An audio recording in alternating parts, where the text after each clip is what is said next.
तोहर है, मुझे उनके साथ चलना है, मेरे पति है, मुझे उनके साथ जाना है। चंद दिनों के सफर के बाद एक बियाबान जंगल आ जाता है। उस बियाबान जंगल के अंदर अपनी बीवी को छोड़ देते हैं, अपने बच्चे को छोड़ देते हैं। हाजरा को उसी जंगल में छोड़ दिया। इस्माइल जो अभी अपनी मां का दूध पीते हैं उसी जंगल के अंदर छोड़ दिया। थोड़ी देर बैठते हैं, सस्ताते हैं और फिर वहां से जाने लगते हैं। इस मंजर पर जरा गौर कीजिए मेरे साथियों, ये मंजर हमें कुछ और बताता है। उस बियाबान जंगल में छोड़ दिया। आज जिस जंगल को हम मीना के नाम से जानते हैं, मीना की वादी के नाम से जानते हैं, उस जंगल में छोड़ दिया है। आपको पहले उसकी एक कंडीशन बता दें, आप यहां से कलिया तक जाएंगे, जगह जगह पर आपको बिजली के पोल मिलेंगे, जगह जगह पर आपको बिजली के खंबे मिलेंगे, आप रोशनी पाएंगे और सीधे कलिया चक पहुंच जाएंगे। लेकिन उस जमाने में बिजली के खंबे नहीं लगे हैं, दिन में भी साए साए बीत रही है। इब्राहिम अलैहिस्सलाम ने, हाजरा ने उस जंगल में दाएं बाएं देखा, बड़े बड़े दरख्त तो लगे हैं लेकिन दरख्तों पर एक चिड़िया भी नजर नहीं आ रही है। चिड़िया कैसे नजर आएगी, क्योंकि दूर दूर तक पानी का पता नहीं है, पानी का नामो निशान नहीं है। चिड़िया भी ऐसे दरख्तों पर अपने नेस्ट, अपने घोंसले बनाती हैं जहां आसपास पानी हो, वो पानी पी सके और अपने बच्चों के लिए अपनी चोंच में पानी खींच कर लाकर अपने बच्चों को पिला सके। जब जंगल में दूर दूर तक पानी नहीं तो जंगल में एक भी चिड़िया, एक भी परिंदा भी नहीं दिखाई दे रहा है। सोचो, ऐसे बियाबान जंगल में हुक्म होता है कि यहीं अपनी बीवी को छोड़ दो।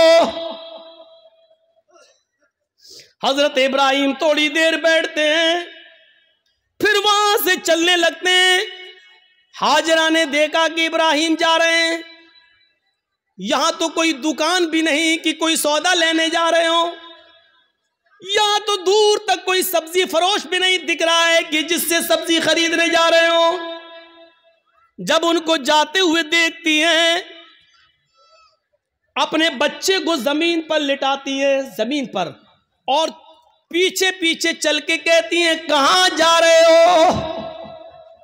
इब्राहिम अलैहिस्सलाम ने इस जुमले का जवाब नहीं दिया। कहां जा रहे हो कुछ नहीं बोला, सीधे और आगे बढ़ते हैं। बीवी ने कहा, रे मैं पूछ रही हूं कहां जा रहे हो। इब्राहिम अलैहिस्सलाम ने अभी भी जवाब नहीं दिया। इब्राहिम अलैहिस्सलाम सीधे चले चले जा रहे हैं, पीछे मुड़कर देखने का नाम नहीं लेते, न बीवी को देख रहे हैं न बच्चे को देख रहे हैं, चले चले जा रहे हैं। हाजरा ने अब पीछे से उनका दामन थामा, पीछे से उनका कुर्ता पकड़ा, पीछे से उनका दामन पकड़कर खींचा और खींच कर कहा, मैं कुछ पूछ रही हूं कि कहां जा रहे हो। हजरत इब्राहिम अलैहिस्सलाम ने ऐसे अपनी बीवी का हाथ पकड़ा और उसको यूं पकड़ के झटक दिया और आगे बढ़ने लगे। तब बीवी चीख कर कहती है, आए इब्राहिम कुछ तो बोलो, क्या मैंने आपकी बीवी होकर आपकी कोई नाफरमानी की है? हक की रिफाकत को अदा करने में मुझसे कोई गुस्ताखी हुई है? मियां बीवी के जो हुकूक होते हैं उसमें कोई हमसे कमी हुई है?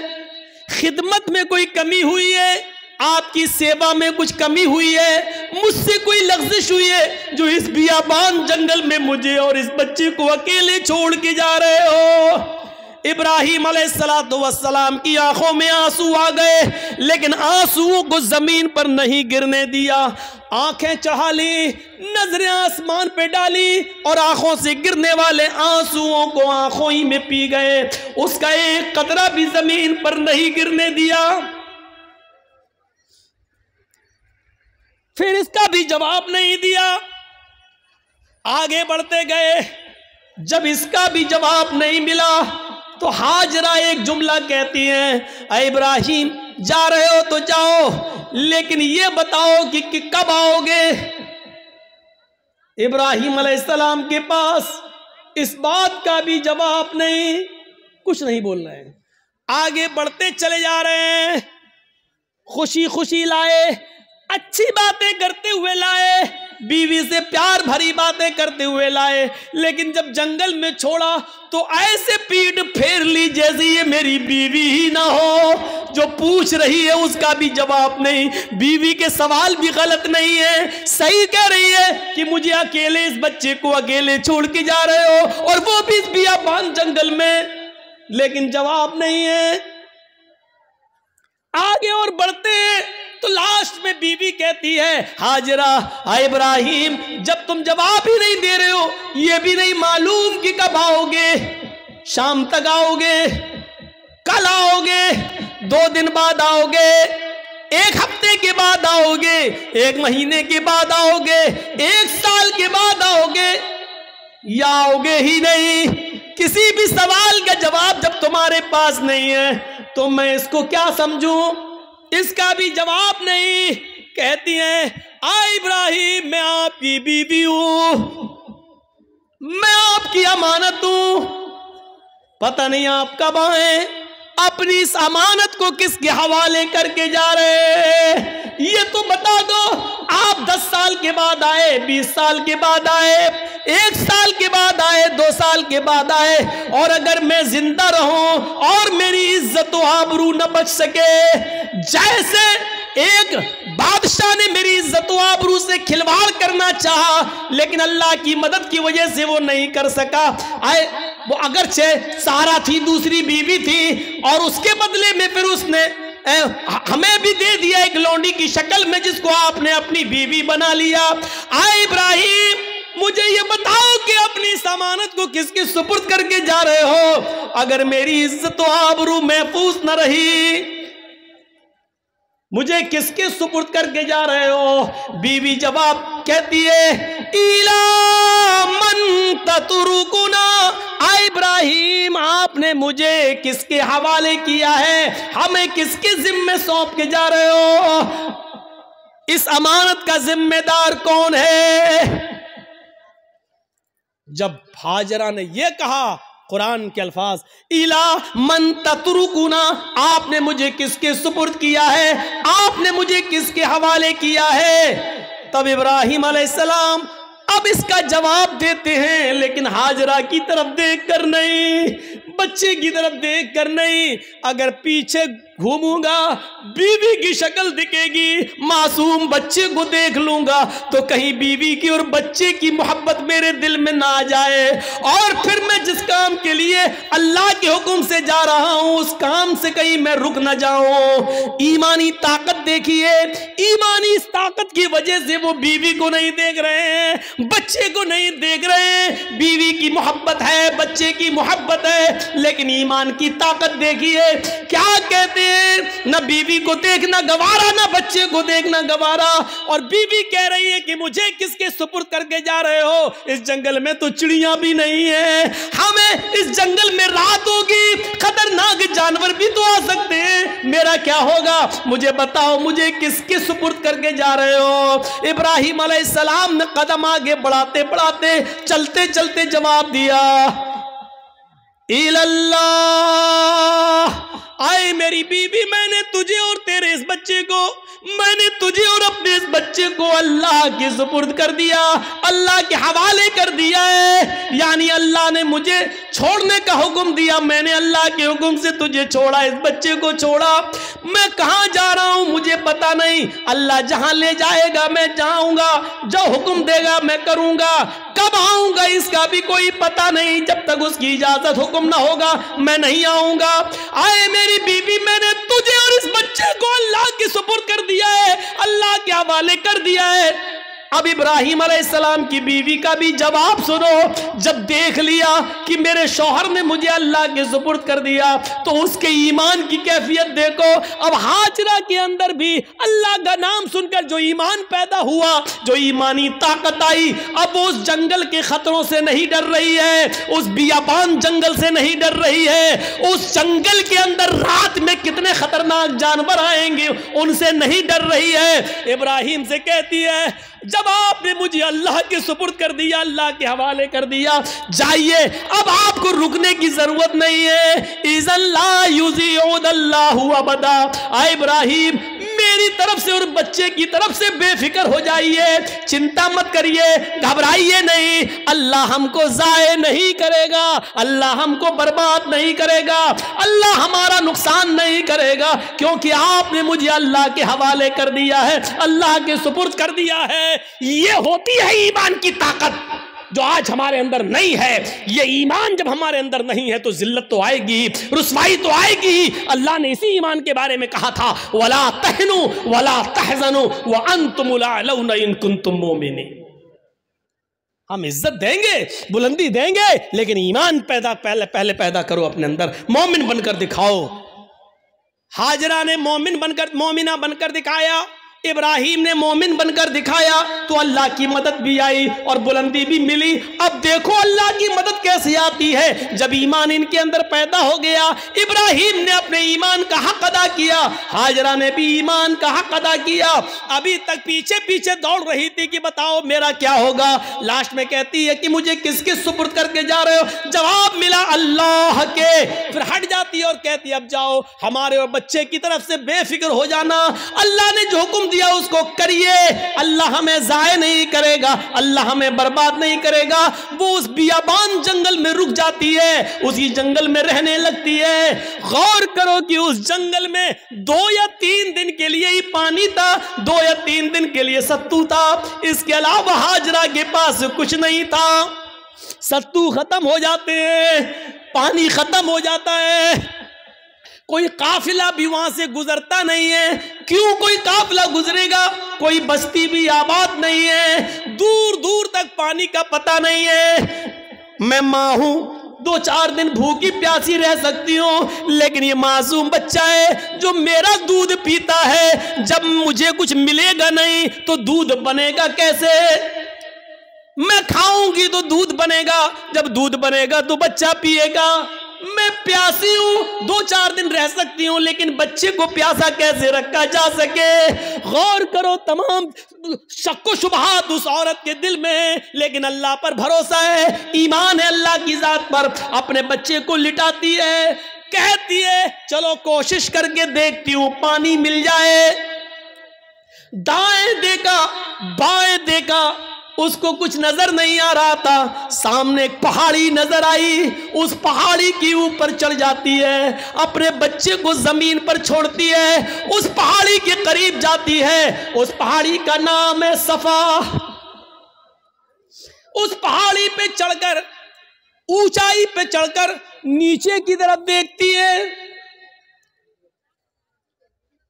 हम तो मस्जिद की छतों पे चढ़ के चांद को ऊपर की तरफ देखते हैं, ईद का, बकरीद का चांद।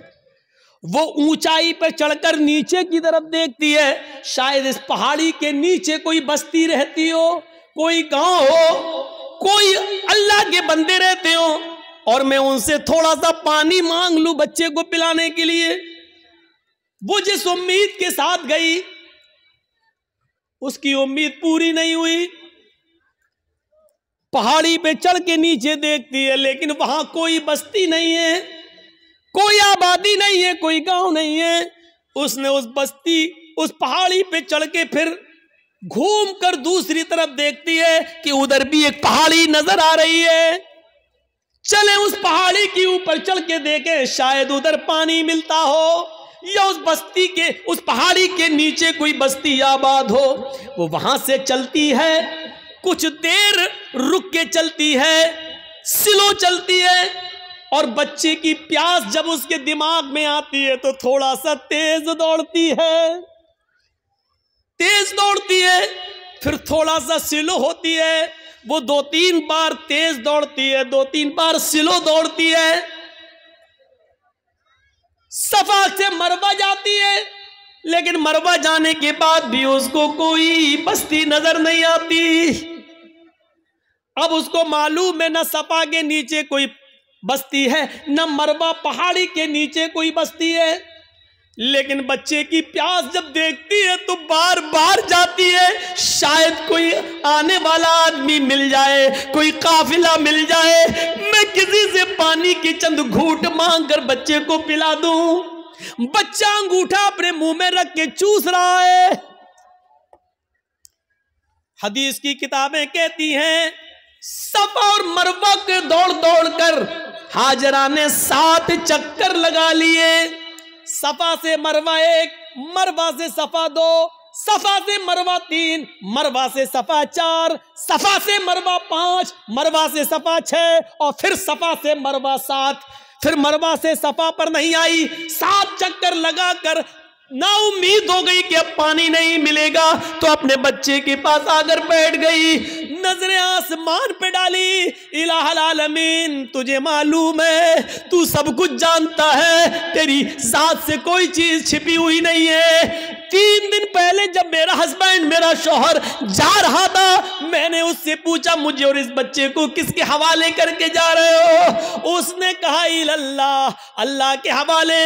इलाहुल आलमीन, मेरा पति मुझे तेरे सुपुर्द करके गया है, इस बच्चे को तेरे सुपुर्द करके गया है। मैंने भी यकीन दिलाया अल्लाह मुझे जाए नहीं होने देगा। इलाहुल आलमीन, मैंने आज तक अपने पति की अमानत में खयानत नहीं की है। मेरे पति का ये बेटा, मेरा ये बच्चा आगे चलकर दीन की खिदमत करेगा, मैंने दीन के लिए वक्फ कर दिया है। आय अल्लाह, मेरे इस बच्चे के लिए गिज़ा का इंतजाम फरमा दे, पानी का इंतजाम फरमा दे। दिल से जो आह निकलती है वो असर रखती है, पर नहीं ताकत परवाज मगर रखती है। ऊपर से अल्लाह रब्बुल आलमीन ने जिब्रील को हुक्म दिया, आए जिब्रील क्या देख रहे हो? मेरी बंदी मुझे पुकार रही है और मेरा बंदा इब्राहिम इन दोनों को, इस्माइल और हाजरा को मेरे सुपुर्द करके गया है। अगर मेरे सुपुर्द करने के बाद भी ये दोनों भूखे और प्यासे मर गए तो फिर दुनिया से विश्वास उठ जाएगा, फिर ईमान किसके अंदर पैदा होगा? आए जिब्रील, जाओ, जिस जगह इस्माइल एड़ियां रगड़ रहे हैं उसी जगह पर तुम अपना पर मारो और फिर मेरी कुदरत का करिश्मा देखो। जिब्राइल आए और उसी जगह पर मारा और पानी का चश्मा उसी जगह फूट गया। इब्राहिम, इस हाजरा ने देखा कि पानी का चश्मा निकल गया तो वो रोकने लगी। पानी है, वो बह रहा है, वो रोक रही हैं, इधर ना चला जाए, उधर ना चला जाए। वो समझ रही थी शायद अभी ये थोड़ी देर के लिए बंद हो जाएगा, तो समेट रही हैं और जज्बात में कह रही, पानी तो बहता जा रहा है। वो ऐसे लेती चुल्लू, ऐसे रोक रही है और कहती जम जम, अबरानी जबान का लफ्ज जम जम। अरे कहां जा रहा? रुक रुक रुक। जम जम, जम जम का मतलब रुक रुक, ठहर जा।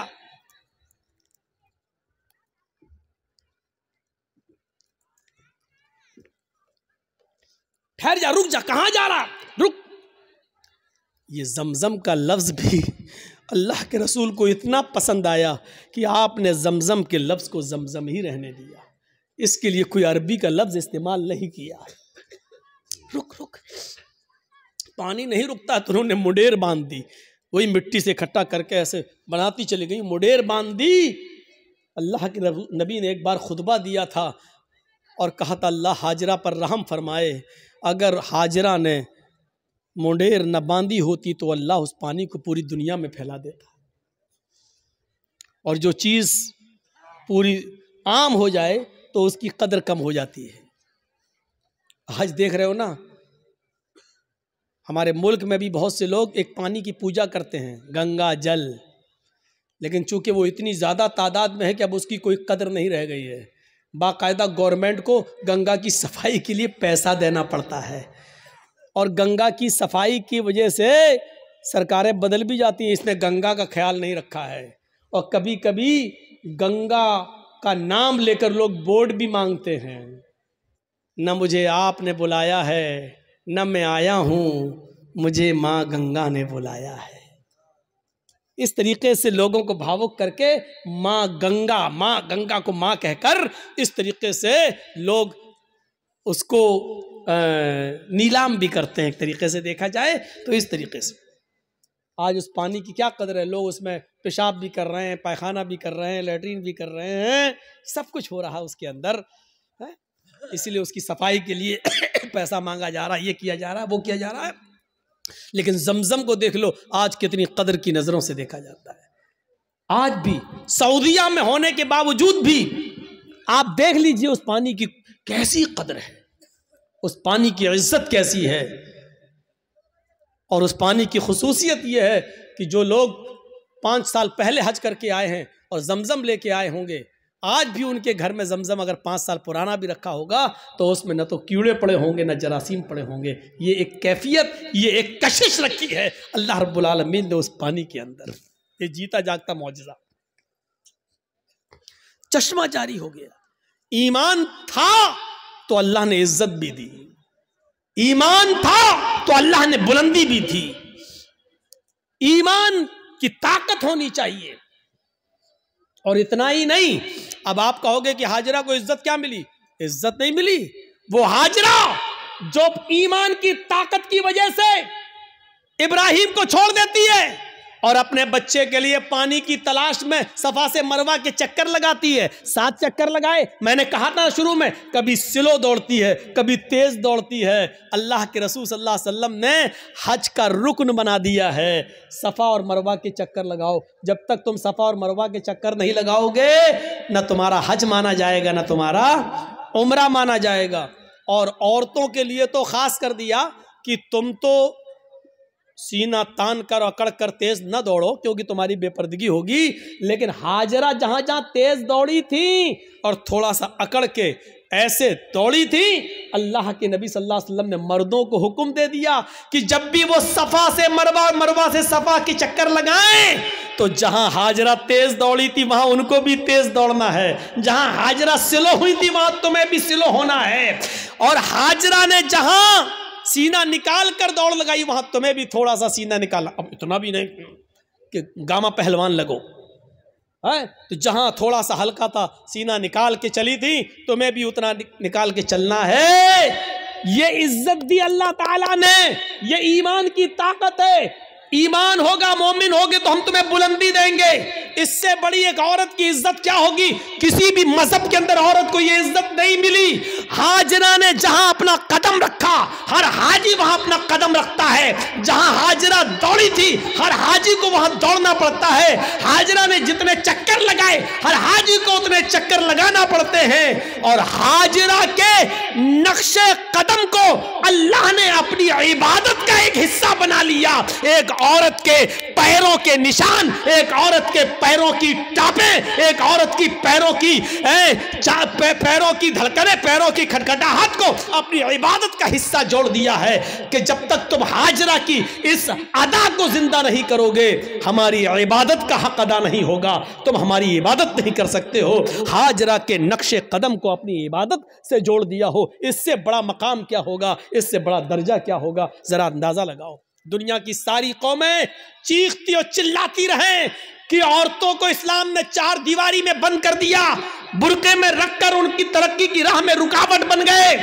चीखते रहो, चिल्लाते रहो। हकीकत यह है कि औरत को इस्लाम ने जो इज्जत दी है वो दुनिया का कोई मजहब वो इज्जत नहीं दे सकता है। आप बाप हैं, कितना भी जहेज दे दो अपनी बेटी को, लेकिन आपके मरने के बाद आपकी वरासत में उसको हिस्सा मिलेगा, वो महरूम नहीं हो सकती है। ये याद रखो, बाप की वरासत में से भी हिस्सा मिलेगा। शादी के बाद अगर उसका शौहर मर गया तो शौहर की वरासत में से भी उसको हिस्सा मिलेगा। भाई मर गया तो भाई की वरासत जो छोड़ के गया उसमें बहन को हिस्सा मिलेगा। आप गौर कर रहे हैं? गौर कीजिए। और बेटा अगर मर गया तो बेटे की वरासत में से भी मां अगर जिंदा है तो मां को हिस्सा मिलेगा। गौर कीजिए कि